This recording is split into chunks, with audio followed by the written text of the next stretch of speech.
Hello, my name is Jonah Snyder, and I am here to talk to you about Ragbrai. Ragbrai is a very unique and exhilarating experience, and I will explain the logistics of Ragbrai, I'll explain the history of Ragbrai, and I'll explain my personal experiences with Ragbrai.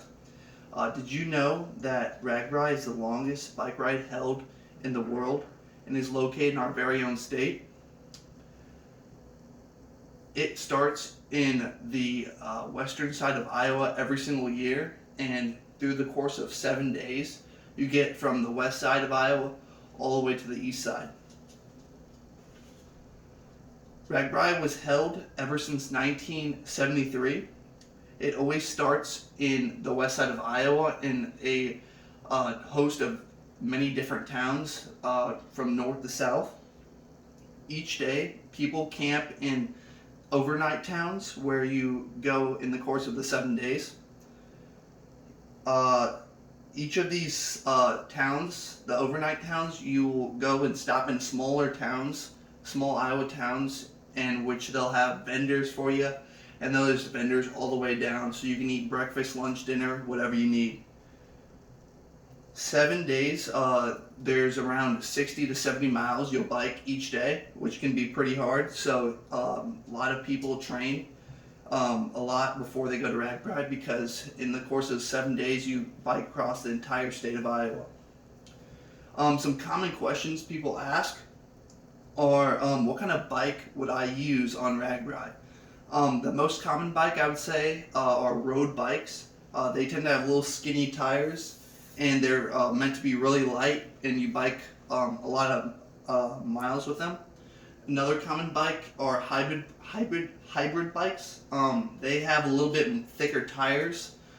They're a little bit more comfortable than road bikes, and they're also a really good choice for biking.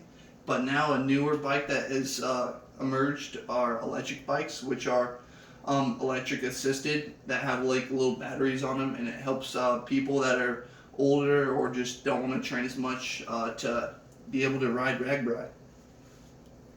Another common question are how do people stay in these overnight towns, because these towns tend to be pretty small. For example, like the first town this year is going to be in Lamars.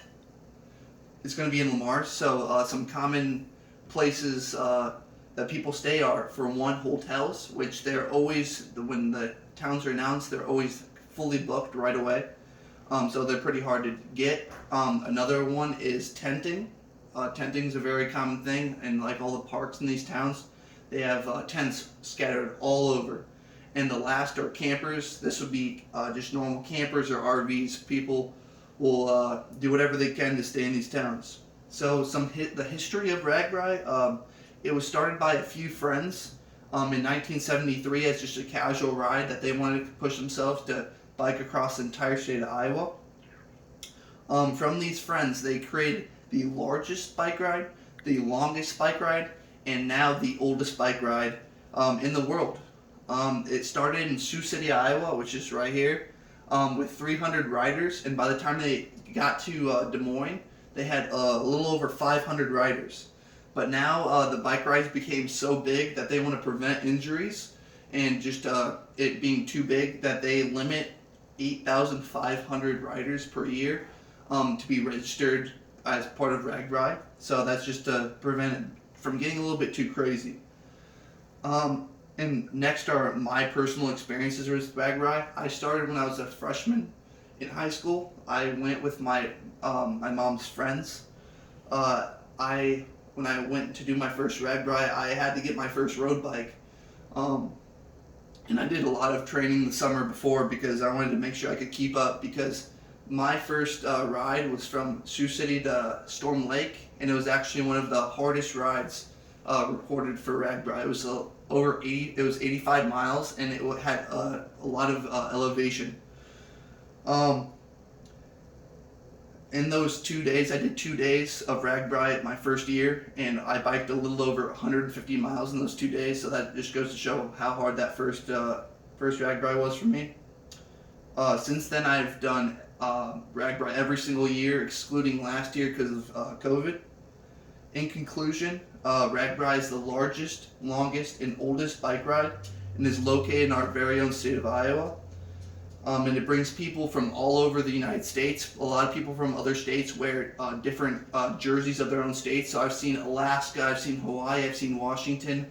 Those are just a few states that are really far away that people just come to Iowa to experience Ragbrai. And it really excites the small towns all in Iowa. So an interesting fact of Ragbrai is that in 2013 was the year with the most riders ever recorded riding on a day of Ragbrai, and this was from Perry to Des Moines, and there was over 36,000 riders that participated that day.